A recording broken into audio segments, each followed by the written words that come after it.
It's time to breathe again on the Breath of Fresh Air Shorty edition. I'm your host, Chuck T, or Charles Taylor, whichever way you want to call me is fine.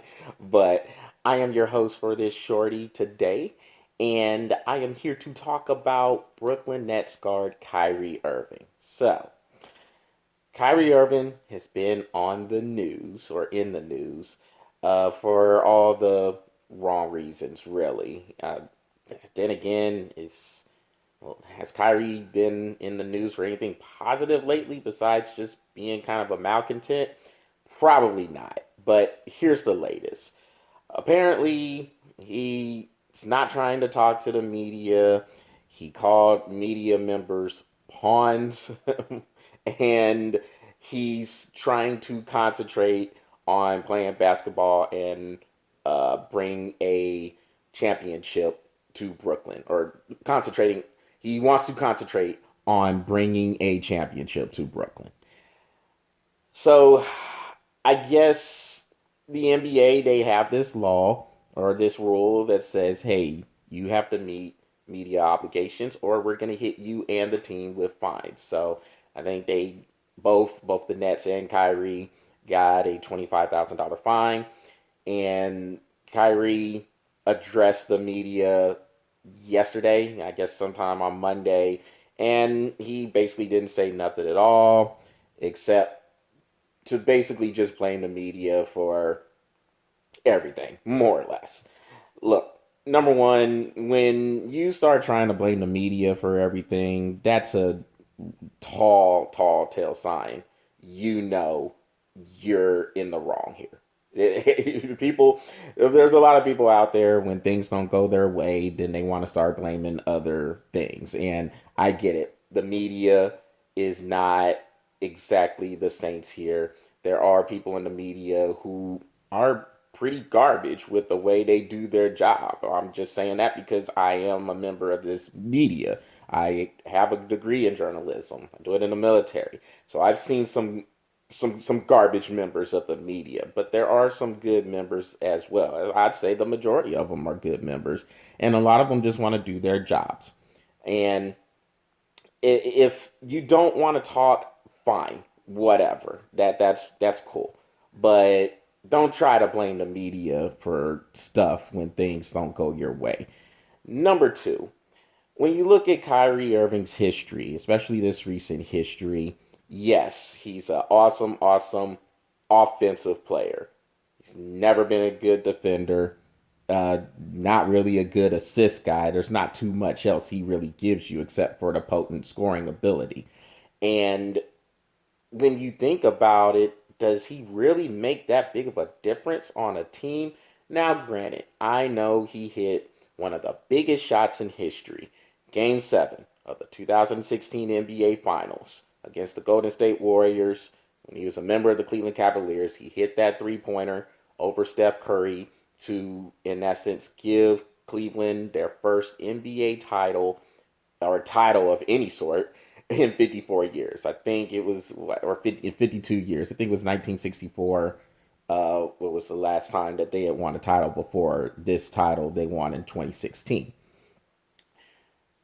A year later, or I guess maybe during the NBA Finals when they played the Warriors again, or a little bit afterwards, you wanted out of Cleveland. And Kyrie said he did not want to play with LeBron James anymore. He wanted to get away from all the, I guess, all the mess, if you want to call it that, that comes with being around LeBron. We know LeBron has his own entourage, and he has been known, I guess, to be a little abrasive, I guess, when it comes to getting his way. A lot of he gets coaches fired. I mean, and I think this myself. I think he gets coaches fired. I think he's a moody player. I think he can get in his moods where he wants to try to blame other people for mess ups that he commits on the court. And I think a lot of people in the media give him a free pass for a lot of stuff, but he flops just like a lot of other people. Nobody wants to look at that.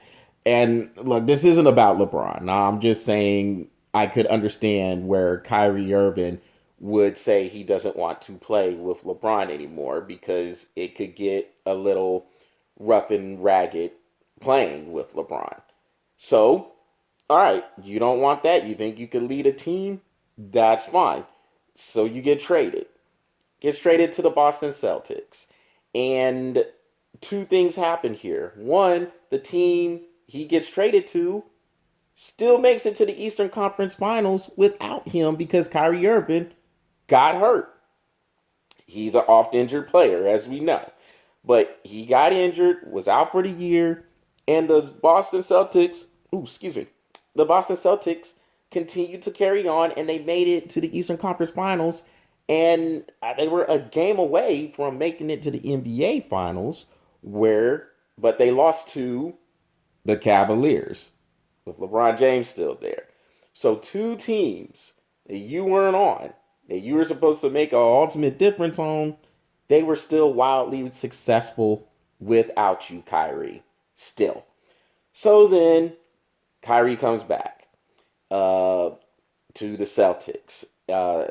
He recovers from his injury and he starts to play, and then he starts alienating the younger teammates who, again, got to the Eastern Conference Finals without him. And he's sitting here saying, well, they need to learn how to win, and I'm the one who can lead them to do that. Not so much Kyrie because they kind of learned that on their own. So they really didn't need you to get there. Now, maybe you could have gave them a boost, but to get to that point, they didn't need you. They proved they didn't need you to get there. But you're going to have the nerve to come back and say they need to learn how to win and I'm going to lead them when they basically got there? Yeah, I think that's going to fall on deaf ears. As it turned out, the Celtics flamed out in the Eastern Conference semifinals of the 2018-19 season. Got beat by the Milwaukee Bucks, and yeah, 4 games to 1. And by the time the season was over, the Celtics couldn't wait for Kyrie to leave, because he had become a cancerous teammate, a malcontent, and they didn't want to deal with it. So he goes to Brooklyn. He's doing the same thing in Brooklyn, alienating teammates, saying they don't have enough talent really to compete for a championship. Then he gets hurt again, and the Nets still make it to the playoffs. Now, granted, they were swept out of there by Toronto, but they still made it to the playoffs without him. I bring all this up to say this. If Kyrie thinks he is such a difference maker, then he needs to go out there and prove it. Because recent history says he's not needed to be, team's not needing him to be successful. As a matter of fact, when Kyrie Irving comes back onto the team and he's playing, he's slowing them down. He's holding them up.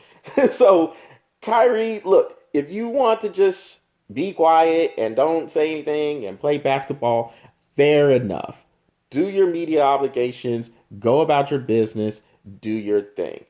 But I tell you this, I personally don't care either way if Kyrie Irving speaks.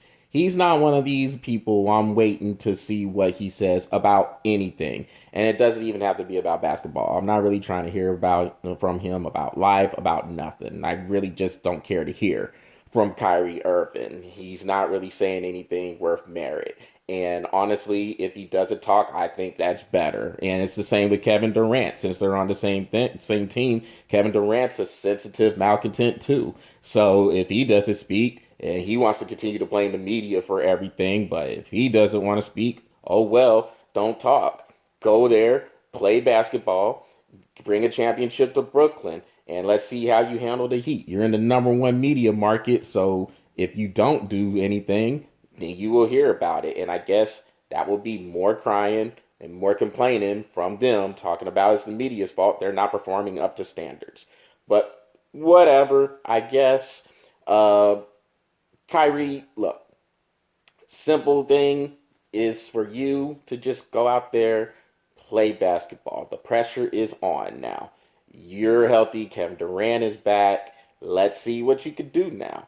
And are you going to be that person to lead the Nets to the title. I personally don't see that happening because the minute something goes wrong, he's probably going to go crying and he's going to blame everybody else. That's what he's been doing. So, personally, look, Kyrie, just just do your thing. Just do your thing. Go out there and prove why a lot of people think you have the best handles in the business. And if you can do that, I'm cool with that. And then I would be more than happy to come on here and say I was wrong about you. But until then, I still think you're a malcontent. I still think you're a cancerous teammate because that's what you've been. And nothing's going to get me off of that until proven otherwise. Well, that is what I am breathing on for today. Y'all make sure to check out the Breath of Fresh Air the Breath of Fresh Air YouTube channel. Smash that subscribe button and continue to keep the likes coming on the Breath of Fresh Air Facebook page.